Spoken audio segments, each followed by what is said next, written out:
Alors, moi je vais vous présenter je vais vous présenter Tantum Locus. Donc là, on passe dans les jeux qui ont été faits pendant le Jam Shaker, donc en 48 heures. C'est un jeu qui a été fait par 3 personnes pendant ces 48 heures. Alors, il se passe Tantum Locus dans un monde, dans un autre monde, dans lequel des races ont pris leur envol dans l'espace et se partagent la galaxie. C'est des races un peu égoïstes puisqu'elles consument les planètes comme des mouchoirs en papier. Et c'est-à-dire que voilà, elles s'installent dessus, elles dépensent toutes les ressources qu'il y a dessus et puis elles s'en vont, elles en cherchent une autre. Et dans ce monde-là, vous faites un métier qui est particulièrement comment dire, utile et d'ailleurs qui rapporte pas mal, à mon avis. C'est vous êtes ingénieur planétaire. Donc un ingénieur planétaire, hein, c'est quelqu'un qui modifie une planète, les conditions d'une planète pour en faire voilà, pour l'adapter par exemple à un certain type d'habitat, enfin voilà, pour la rendre habitable par exemple par une espèce. Et pour faire un peu un gros contraste avec le jeu qu'on a vu juste avant, qui est évidemment basé sur des sciences assez précises a priori. Là, on en est très loin, vous allez voir. Donc voilà, j'ai un peu honte, mais bon, voilà, c'est comme ça. Donc, et puis vous allez voir qu'il est aussi très très simple visuellement et même dans sa mécanique. Donc vous avez une race extraterrestre avec un nom et une apparence qui est générée aléatoirement. Donc Monsieur Lao Bazlao, joli nom. Et la planète qui a un nom super original, Psipsifi.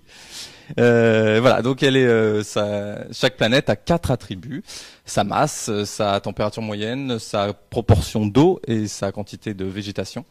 Donc c'est les jauges qui correspondent à ce qu'on voit à l'écran, très simplement. Et puis on nous attribue donc un contrat qui consiste à installer Lao Bazlao sur Psipsifi, et ces valeurs optimales qu'ils recherchent, ce sont ces petites jauges noires qui se trouvent sur chacune, pardon, ces petits traits noirs sur chacune des jauges. Je vais y arriver.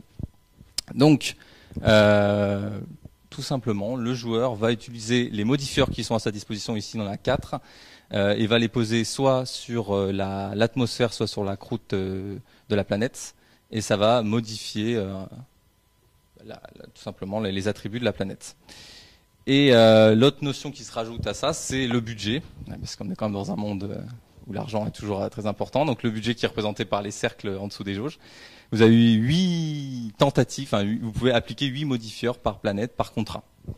Et ce qui est d'ailleurs assez rigolo, c'est que si vous avez atteint les valeurs parfaites avant la fin de avant d'avoir dépensé tout votre budget, vous allez quand même devoir appliquer d'autres modifieurs parce que l'argent est là et il faut l'utiliser. Voilà, c'est comme ça. Donc voilà, bon, je vais m'amuser un petit peu. Donc là, on voit par exemple que la planète est un peu trop grosse. Alors oui, c'est quand je vous parlais de science un peu inexacte, c'est qu'on peut pas vraiment réduire la masse d'une planète aussi simplement que ça. Mais bon, on est dans le futur, hein, donc vous embêtez pas non plus trop. Je sais plus. Voilà, hop. Donc là, j'ai modifié la masse. J'ai eu un coup de chance, mais peut-être que j'aurais pu ne pas y arriver dès le départ pour vous faire comprendre que on n'est pas censé savoir. Toujours est-il que c'est là que justement le côté expérimental du jeu se met en place, et c'est un peu l'objectif de ce jeu, c'est que on ne sait pas à quoi servent ces modifieurs. Donc au début, forcément, il faut les balancer au hasard. On va peut-être tuer des espèces en passage, et des gens qui habitent sur cette planète, hein, on n'en sait rien, mais c'est pas grave, hein, parce que nous, on veut juste installer Monsieur Lao Bazlao.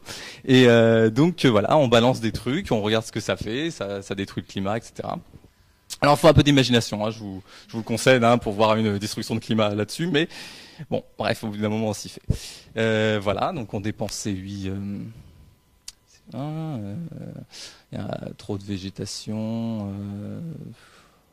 Voilà, et comme vous pouvez le voir, ça modifie plusieurs critères en même temps, ce qui rend la chose très difficile. Oh là là, c'est la catastrophe. Voilà, 26%. C'est pas mal. Alors j'explique ce que sont ces pourcents. Tout simplement, c'est la progression vers les valeurs optimales recherchées par Lao Bazlao. Et donc à 100%, vous avez atteint parfaitement ce qu'il voulait. À 0%, vous avez rien changé. Et vous pouvez avoir un score négatif. Ça voudra tout simplement dire que vous avez empiré la situation. Autant dire que Monsieur Lao Bazlao ne vous redemandera plus ne prendra plus vos services à l'avenir. Mais à la fin, on vous fournit une nouvelle planète, l'autre a été détruite, hein, c'est comme ça, l'autre a été fichu, donc on vous donne une nouvelle planète et une nouvelle race. Maintenant, c'est Monsieur Misogyne, La honte. Alors c'est un algorithme de génération très avancé qui prend en compte la lune en fait. C'est pour ça que comme on a un peu une lune fixe en ce moment, ça tombe souvent à peu près le même mot. Voilà. Ce qu'on a voulu faire aussi, c'est d'avoir deux layers. Ça fait un peu voilà, deux niveaux de connaissance, enfin de savoir que peut apprendre le joueur. Il y a celui des modifieurs. C'est-à-dire que là, l'idée, c'est que toutes les 10 parties, ces modifieurs vont changer.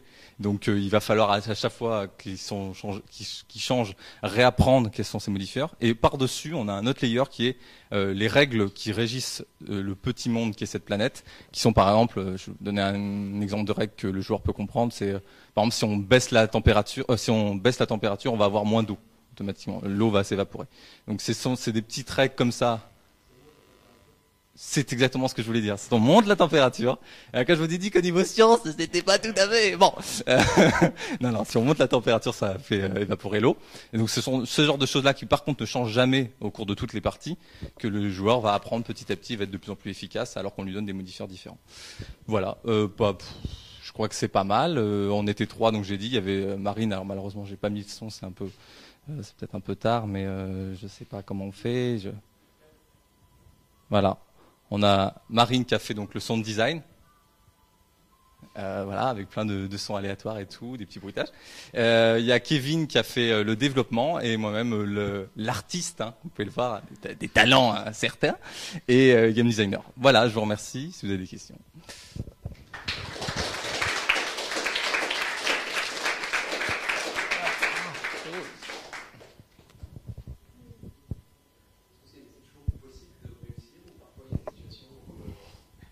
Des questions pertinentes, j'adore ça.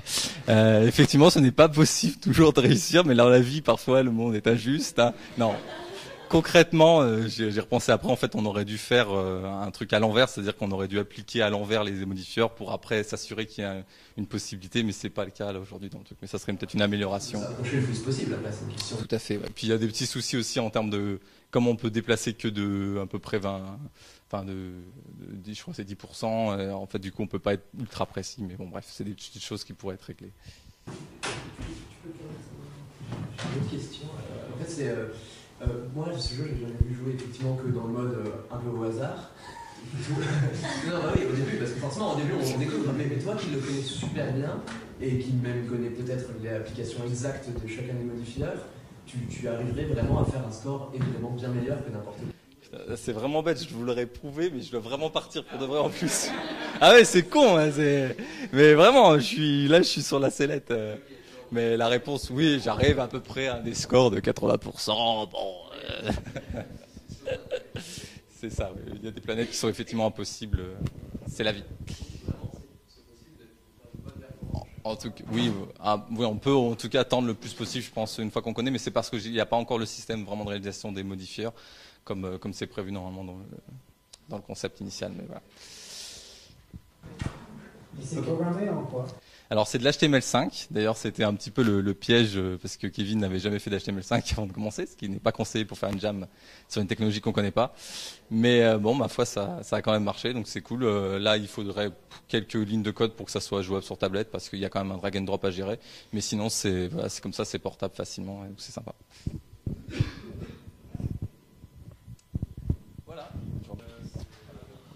Nous allons vous présenter donc le jeu qu'on a fait pendant cette Jam Shaker, pour lequel on a obtenu la 3e place, Kittens for Science.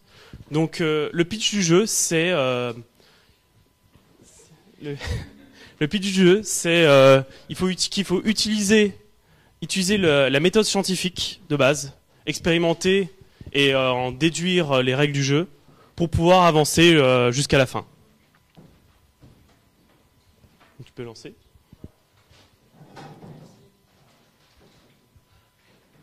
Et mettre le son. Donc je me suis occupé du game design et du level design avec Sébastien qui n'est malheureusement pas là. Vincent s'est occupé majoritairement du code et Ethel s'est occupé du sound design et il y a Vicky qui n'est pas là non plus, qui s'est occupé des graphismes. Donc,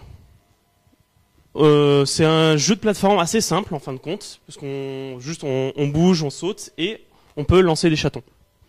D'où le nom du jeu. En fait, étant donné qu'on ne sait pas ce qui va nous tuer dans ce jeu-là, on va lancer les chatons à notre place pour vérifier quelles sont les zones sûres et quelles sont les zones dangereuses. Sachant que sur la dernière partie du niveau, on n'aura plus le droit aux chatons. Donc il faudra deviner quelles sont les règles du jeu pour arriver à terminer le jeu en fin de compte. Sachant que pour ce prototype de la Jam Shaker, il y a une règle d'architecture, donc vraiment de la positionnement des blocs, et après une règle sur les différentes couleurs. Voilà.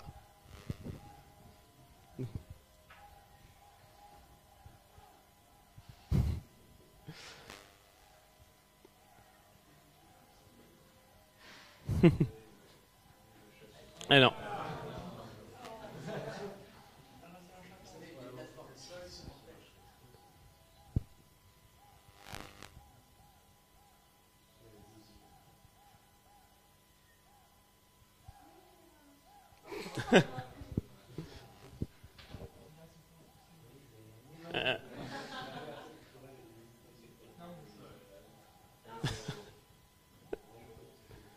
Ouais.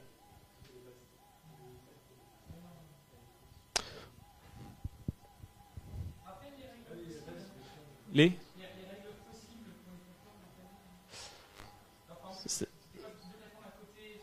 Alors ouais, là je comptais poser la question une fois qu'on était arrivé à la partie où on n'a plus le droit au chaton. C'est en fait là c'est le saut de l'ange parce que il faut de ce qu'on voit là, il faut arriver à deviner quel va être le résultat lorsqu'on va atteindre cette zone. Vas-y, essaye de sauter. Ouais. C'est ça. Voilà. Le bleu, on passe à travers. Le rouge nous expédie sur la gauche. Ah, d'ailleurs, il y a un petit bug. Effectivement, t'es plus censé pouvoir utiliser les chatons. Et les verts nous nous propulsent vers le haut. Et donc la fameuse règle d'architecture, en fait, c'est que reste ici un instant. C'est que en fait, un bloc qui n'a un seul bloc de large, ça nous tue. Quand c'est au moins 2 blocs, ça va, mais quand c'est un seul bloc, ça nous tue.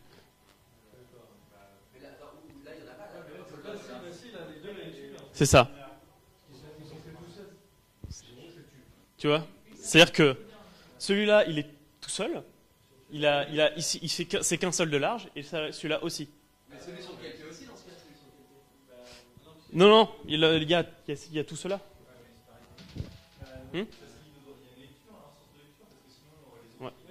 Ouais. Enfin bon, on n'a pas choisi la règle la plus simple, je l'admets, mais enfin c'est une jam, donc à un moment donné, faut valider quelque chose. Et donc voilà, et grâce à Unity, donc et surtout grâce à Vincent, on a une build smartphone aussi. Voilà.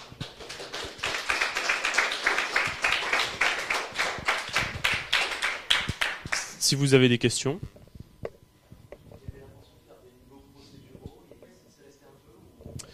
Alors malheureusement, en fait, les niveaux peuvent être générés. Le problème, c'est vraiment au niveau de la perception.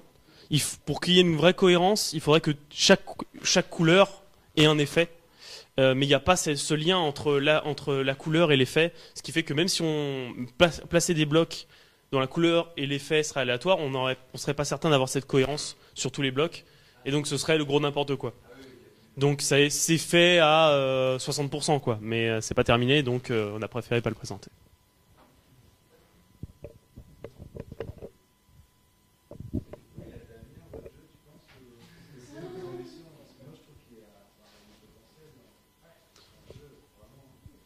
Ben ça, faudrait voir. Enfin, faudrait voir après si vraiment envie de continuer dessus. Enfin, c'est surtout un travail de programmation, quoi, pour terminer l'envie initiale qui était effectivement de créer un ensemble d'endroits et notamment avec des points fixes pour être sûr que le joueur puisse avancer. Sinon, il y a le risque d'avoir des niveaux pas terminables. Et aussi, on avait voulu intégrer la règle le thème du Ludum Dare qui est You Have Only One, qui était étroitement lié à ce principe de génération, c'est-à-dire à chaque fois qu'on meurt, tout est régénéré. Et on doit tout réapprendre.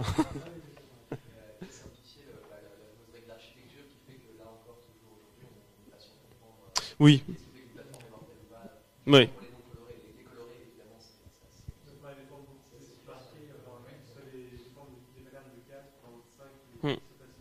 plateformes qui volaient, par exemple, c'est clair. Voilà, plateforme qui vole égale tumeur, bah, du coup, t'évites les plateformes qui volent.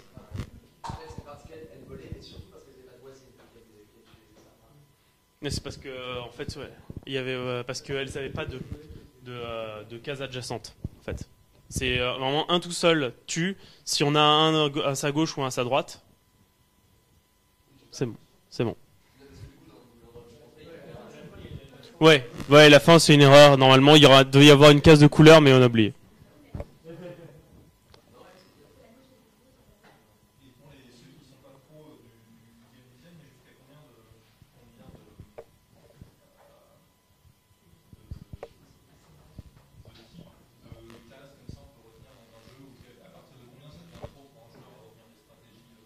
Ben, nous, on s'est volontairement limité. C'est-à-dire qu'on a un truc de base qui est propulsé dans une direction, dans 4 directions. C'est assez facile. Même si visuellement, là, c'était un peu rapide, donc il faudrait truquer ça, mais bon. Voilà, Donc, il y a propulsion, il y a rebondir. Vraiment, un peu comme la Portal 2, en fin de compte. Tuer, tout simplement. Et transparent. Et c'est vraiment les blocs de base, donc vraiment des choses assez simples qui concernent vraiment en fait le cœur des mécaniques de la plateforme, en fin de compte.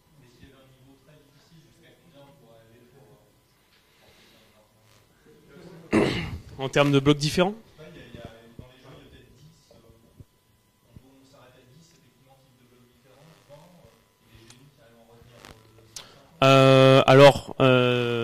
Moi, ce que j'ai appris, c'est que en moyenne, l'être humain peut retenir 7 informations en même temps. Donc, sachant que si on génère tout et quand on meurt, tout est régénéré, donc on pourra, donc à chaque fois, il faudrait apprendre.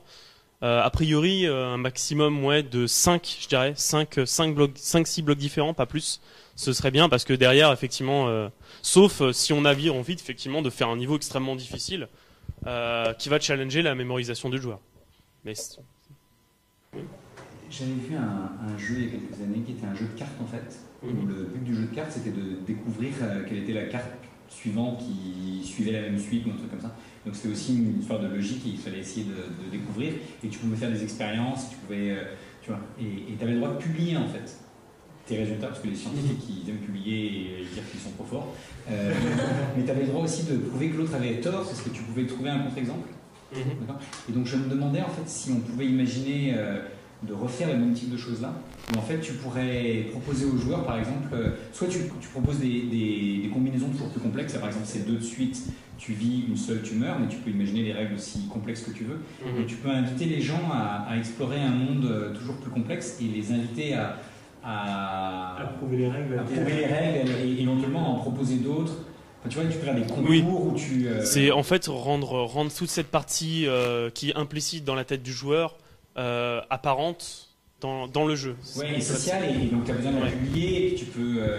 tu rentres dans une dynamique de jeu qui ressemble à celle des vrais scientifiques, et tout en jouant sur cette idée de chaton qui est quand même assez... qui est fun quoi, mais enfin, je veux dire, tu mettrais des souris à la place des chatons, honnêtement ça commencerait à ressembler à ce que font un centre de laboratoire. C'est genre un jeu auquel je peux jouer, Et du coup, avec des niveaux figés et des règles à deviner, il y a quelque chose d'intéressant à faire au niveau social et expérimentation communautaire. Ouais. Que le jeu, moi, on parlait de mémorisation, que le joueur ait à la limite à prendre des notes dans la première partie du niveau, ensuite avoir les consulter, ça ne changerait pas finalement. Ça pourrait être c'est ça, particulièrement un score. Une autre chose qu'il faut monter encore la difficulté, même s'il y avait moins de blocs défense, moins de règles défense, c'est juste de faire que le niveau avance tout ça. Ah, avec un scrolling, ouais. Tu peux avoir moins de règles, mais si tu as plus de pression, du coup ça... C'est vrai. C'est vrai. C'est tout à fait vrai. Là, le but, c'était vraiment, vu que le thème c'était les sciences, c'était de challenger justement cette capacité de déduction d'abord, et en fin de compte, la plateforme est assez simple. Oui. Oui, mais après, là, c'est juste qu'on a présenté un seul niveau pour être sûr d'avoir un truc à peu près bien. Mais on en avait pas mal dans notre sac. Après, il fallait le temps de les implémenter. Un truc simple pour ajouter une petite composante de gestion aussi, c'est plutôt de dire première moitié du niveau chaton infini, la dernière moitié aucun chaton, c'est de donner une banque de 15 chatons aux joueurs. On y avait réfléchi. On y avait réfléchi et on s'est dit que, enfin,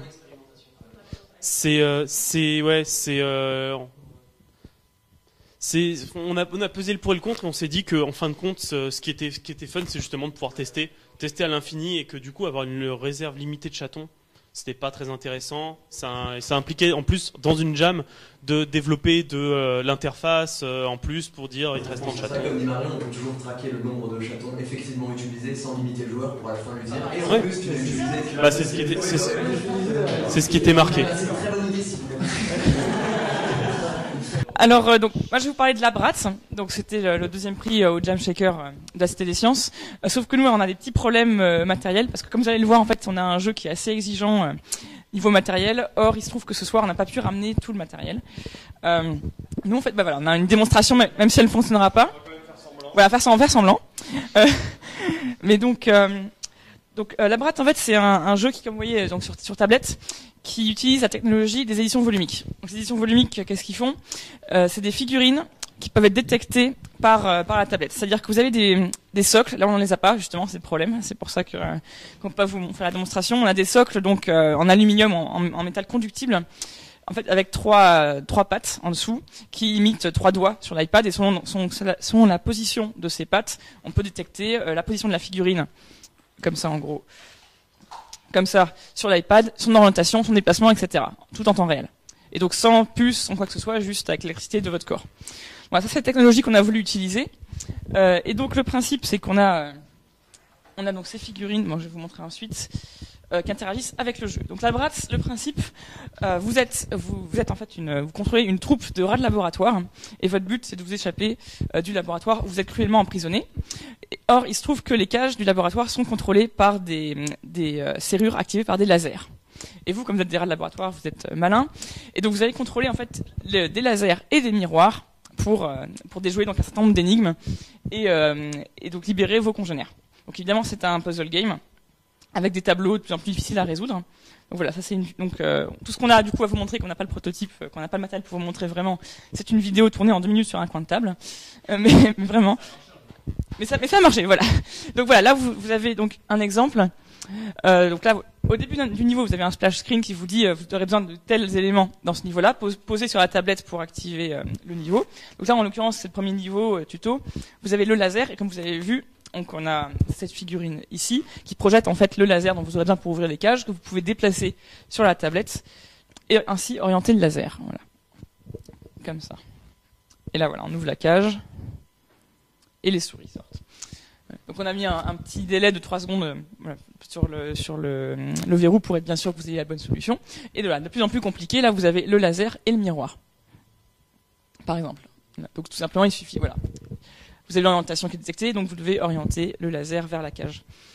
Voilà, donc on a en tout, je crois, 6 éléments. Alors la petite coquetterie en fait de notre projet, c'est qu'on a modélisé les figurines en 3D et on a utilisé les imprimantes 3D de la Cité des Sciences pour les imprimer. Donc voilà, là vous avez par exemple la figurine avec le miroir. Donc ça c'était assez sympa à faire. Donc, je vais vous laisser la vidéo Et puis, donc en élément, on a un laser, ou deux lasers, pardon. Deux lasers, deux miroirs, un prisme, ici, qui en fait sépare les couleurs, on le verra plus tard, parce qu'après on peut faire des niveaux avec des lasers, un laser, bon c'est pas très scientifique là aussi, mais un laser rouge, un laser bleu, etc. Alors oui, alors comme vous voyez là, on avait des bugs, parce que c'était en 2 minutes sur un coin de table, mais ça marche très bien. Alors, il faut savoir qu'en fait, avec cette techno-là, la limitation qu'on avait, c'est que les figurines ne sont détectées que lorsque vous les touchez. Donc il a fallu en fait nos programmeurs très doués rusent pour que le jeu considère qu'elles sont encore là, même quand on les lâche. Voilà, là on avait des caches qui bougent, etc. C'était d'avoir un côté expérimentation où c'est très tactile, on touche les figurines, on pouvait les orienter sur la tablette et ça faisait directement les Je crois qu'on a, bah oui, c'était l'idée à la base, c'était un jeu ludo éducatif vraiment sur l'optique, la lumière, tout ça. Là donc c'est encore une fois c'est un proto de Jam, donc on a quoi 10 niveaux, difficulté progressive. Ouais, voilà. Alors là, voilà, c'est le problème, c'est quand on les détecte à plusieurs à la fois, ça marche pas toujours, mais ça marchait pas si mal. Alors c'était quoi? Oui, c'était le prisme ça. Donc là on va. Non, c'est pas le prisme. Non, pardon, c'est deux lasers de couleurs différentes. Je vois pas très bien de là où je suis.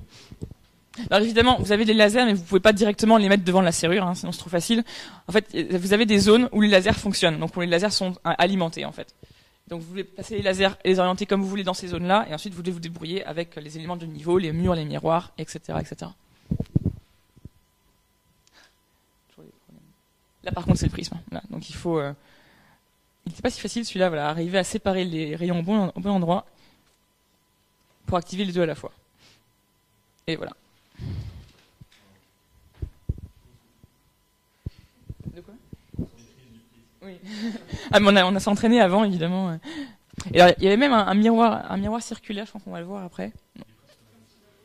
Un cylindre, ouais. Voilà. Donc si vous voulez regarder ces figurines après, elles sont là. Je sais pas si on les a toutes, mais.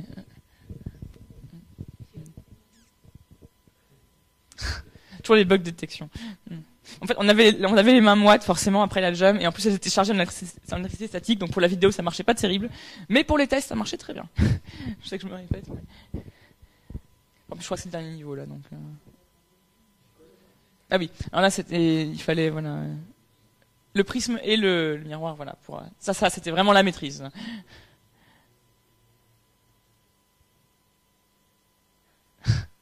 On s'est mis à 2 pour.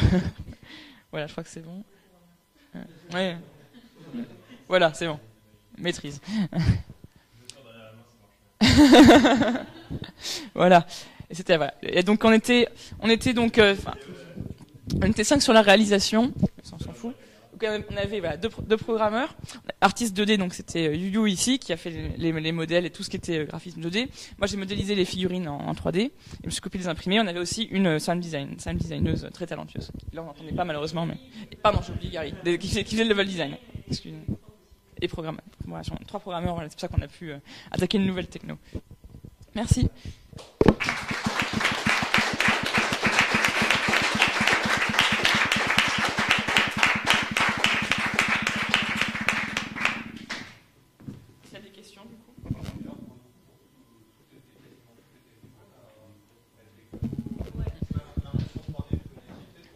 D'accord, pardon?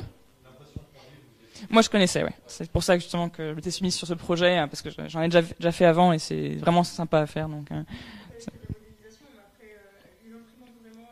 Ah oui, alors par contre, oui, ça c'est plus pour la petite histoire, mais alors d'habitude, ce que je faisais, c'est que j'envoyais les modèles à une entreprise qui s'occupait d'imprimer et de les envoyer. Or là, à cette édition, c'était très très expérimental, c'est-à-dire qu'il y avait des makerbots qui fonctionnaient pas, et du coup, j'ai passé en fait les 48 heures loin de mon équipe à les mains dans le cambouis et faire marcher les imprimantes. Du coup, maintenant, je sais faire marcher une imprimante 3D. C'était riche en enseignement. Voilà. Et c'est pour ça qu'elles sont très artisanales aussi. Il y a une seule couleur et elles sont, c'est une imprimante à filament. Donc, il y a des moments où ça dérape un peu. C'est pas, voilà, il y a des imprimantes de plus haute qualité sur le marché, mais là, c'était sympa. Du coup, c'était vraiment côté artisanal. À servir de Mac et d'iPad, parce que, enfin, Adrien et moi, on connaissait pas de ça du tout, donc on a appris plein de trucs, c'est cool. Et la techno des éditions volumiques qui est bien chouette et qu'on ne peut pas vous montrer. Voilà.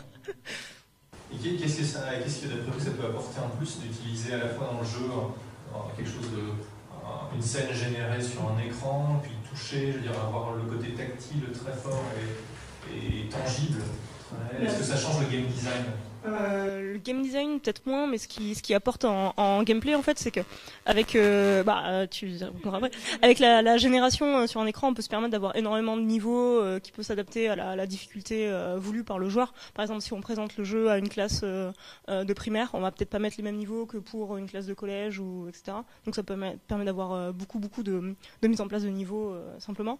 Et après, ce qui est bien avec le côté tactile des choses et les figurines, c'est que justement peut-être même avec peut-être plus les jeunes enfants, c'est plus simple de leur faire jouer, qu'ils comprennent en fait qu'ils déplacent quelque chose de physique et de voir en fait les interactions avec justement les lois de la physique et de l'optique quoi. Mais en fait, mais du coup, je trouve justement que au niveau game design, au niveau artistique aussi, ça a des applications, largement inexplorées. Et du coup, c'est très excitant en fait, ce genre de techno. Au niveau artistique, tout bêtement, ça donne du relief à la scène. On l'a vu tout de suite. Mais donc, d'avoir vraiment les objets qui sortent en fait de l'écran. Et niveau game design, voilà, le côté manipulation de l'objet, qui, comme tu l'as dit, est sympa pour les enfants. Niveau marketing aussi, c'est intéressant parce que ça donne vraiment. On a un jouet qui peut être utilisé ensuite façon Skylanders en fait. À l'intérieur du jeu. Et là, on a fait donc un puzzle game, donc quelque chose finalement d'assez simple, mais on peut imaginer plein d'autres choses. C'est-à-dire qu'on peut imaginer. J'ai déjà vu un proto avec un jeu de course. C'est la voiture et du coup on esquive les obstacles, etc. Le fait que ça soit détecté en temps réel et surtout qu'on ait de l'orientation, ça ouvre beaucoup de portes. Je trouve que c'est quelque chose qu'encore. La limite, voilà, c'est les applications qu'on peut y trouver, mais je pense qu'il y en a plein. Ce que disait Nadège, c'est que lors de la jam, il y avait un enfant qui avait pu tester le prototype du jeu et qui s'en est très très bien sorti avec les figurines, beaucoup mieux que beaucoup d'autres gens. Voilà, c'est ça. Et c'était très marrant parce qu'il a pris la figurine, il l'a posée, puis ça marchait, et puis il a continué. Et du coup, c'était marrant de voir ça. Et effectivement, il y aurait un côté éducatif. C'est réel, c'est concret, donc ça marche. Là, pour pouvoir l'effet des miroirs sur la lumière, c'était immédiatement compréhensible.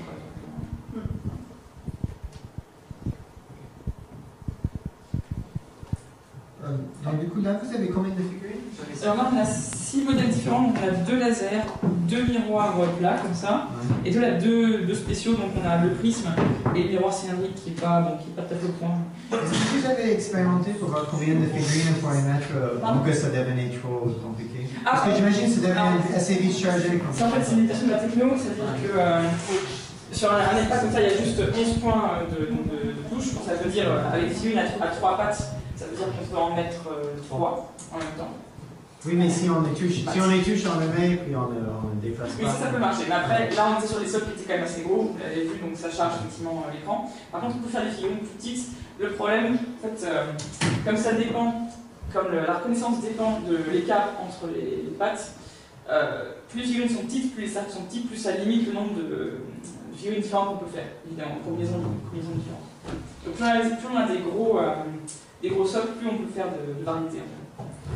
Mais en termes de développement, on avait des potentielles possibilités, si on avait eu du temps, pour pouvoir avoir les 6 figurines disponibles tout le temps dans le niveau et qu'on puisse en utiliser que certaines. Et il y aurait encore plus le côté expérimentation de je vais essayer avec le prisme plutôt que le miroir, ça va peut-être m'arranger, etc. Mais on n'a pas eu le temps de pouvoir développer ça. Donc on s'est bloqué à 3 figurines maximum par niveau. Au début, on voulait que n'importe quelle figurine soit utilisable dans n'importe quel niveau, puis il y avait des limitations, on avait eu triché à ce niveau-là, je me souviens plus très bien pourquoi. Non, on n'a pas eu le temps de l'implémenter, tout simplement. Voilà. Si vous voulez essayer, c'est pas possible. Juste une question, est-ce que c'était facile de programmer avec la techno? Ouais, c'était plutôt. On a eu quelques soucis au début. Ouais, en fait, il y a les éditions Volumic qui ont fourni donc les socles, donc la partie physique, mais qui ont aussi fourni une librairie en fait, donc à importer dans le projet Unity, et du coup avec un mini exemple, etc. à copier quoi. Donc du coup, c'était assez facile. On a eu des petits problèmes au début parce que nous on était venus avec une tablette Android. Et en fait, aux éditions Volumique, ils travaillent beaucoup avec des iPads. Et du coup, la librairie qu'on avait et l'exemple, ils étaient très étudiés pour iPad. Et en fait, sur Android, ça marche pas. Mais on pense que c'est plutôt un bug de Unity, parce que même avec un projet de base de Unity, sans du tout utiliser cette technologie-là, on avait déjà des problèmes de reconnaissance des touch, en fait, des inputs de touch. Donc, ça se trouve, ça n'a rien à voir, quoi. Mais du coup, voilà, on a eu très très peur, en fait, le samedi matin, parce que vendredi soir, nous, on est parti sur ce projet-là, on s'est dit ça va être génial. Et samedi matin, on arrive et on branche la tablette, on commence à faire des tests, et là, il y a rien qui marche, quoi. Il y a rien qui marche. Et Alexis qui arrive, il dit mais non, mais c'est cool, sur iPad ça marche trop bien. Ouais, mais on n'a pas d'iPad, on n'a pas de Mac, et on est obligé d'avoir un Mac pour faire des builds sur iPad, quoi. Et voilà. Et donc du coup, heureusement, Alexis, dans sa grande mansuétude, nous a prêté un Mac et un iPad, et on a pu travailler, quoi. D'où l'apprentissage de ça aussi pour nous, quoi. Mais c'était sympa. Voilà.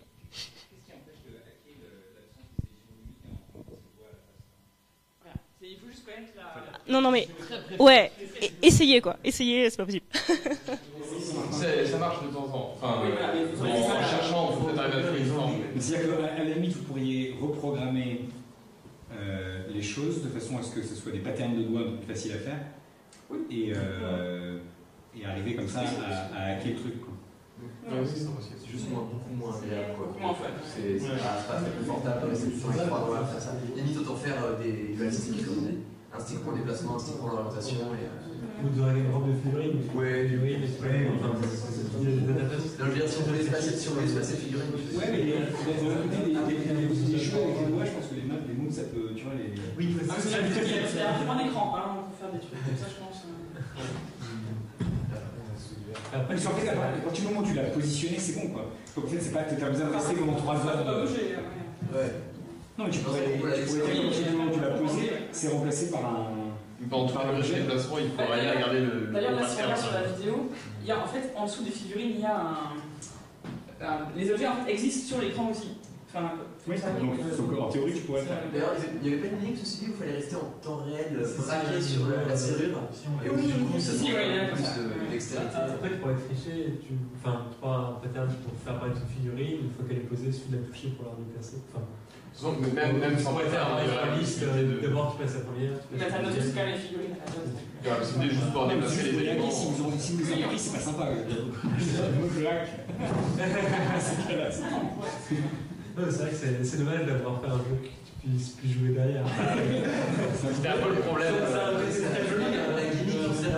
Des jeux tactiles sur iPad, iPhone, on a des milliards. Ce que tu comprends pas, c'est qu'au niveau marketing, c'est du génie. Parce que du coup, tu dois. Si tu montres des codes jouer avec les doigts, bah, c'est comme tous les autres jeux du monde. Ça fait pas autant rêver. La techno, je veux dire, franchement.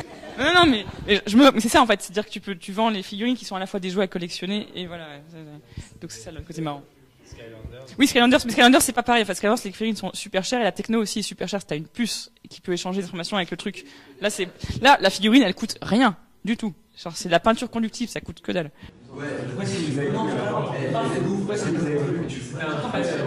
avez vu les figurines? Non, c'est ça. Parce qu'Alexis c'est pas amené. Non, mais c'est genre peut-être ça en fait. Là, je suis passé juste avant et j'ai pris les ça. Non, je suis pas fier, surtout là. Il y en a des vingtaines dans tous les sens. Là, ils sont dispo pour les prêter. Ce qu'il y a, c'est que voilà, il faut passer chez eux. Mais les gars sont open, il n'y a pas de. Non, utilisez pas nos trucs et tout. Enfin, tant que c'est pas un truc commercial. Voilà. Après, ils ont les brevets. Voilà, c'est ça. C'est cher, c'est réglé ça. Et pour les couteaux, ils sont super sympas. Bah, la preuve, pour la jam, c'est un plaisir. Et est-ce que le thème science vous a branché? Ou est-ce que vous avez senti que c'était une trop grosse contrainte par rapport au thème habituel ou c'est un thème comme un autre? Non, je crois qu'on a vu avec la diversité des projets, c'était pas très contraignant. On a vu même des projets qui ça se voit en jam aussi, parfois, quel que soit le thème donné, qui sont là. Oh non, mais on a notre idée, à la limite, le thème. Oui, c'est généralement genre le first person shooter dans le laboratoire. Mais c'est dans un labo. L'algorithme de la vie, par exemple, je ne sais pas s'il aurait émergé, s'il y avait peut-être. Non, clairement, même il y a plein de concepts qui ça a poussé à fait du thème, clairement. Ouais, c'est super, La Et plupart. est-ce que vous êtes branché par avoir d'autres types de capteurs ou d'autres types d'objets qui peuvent rajouter des dimensions dans les jeux? Est-ce que les nouveaux périphériques, ça vous intéresse? On peut résumer. Vous jouez avec d'autres types de périphériques, de capteurs, etc. en jeu. Nous, si on avait pu faire l'Oculus Rift, je crois qu'on plus figurine. Oui, voilà.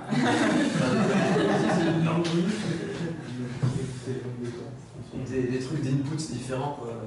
Des choses sur la température et tout. Il faut mettre le jeu dans le four.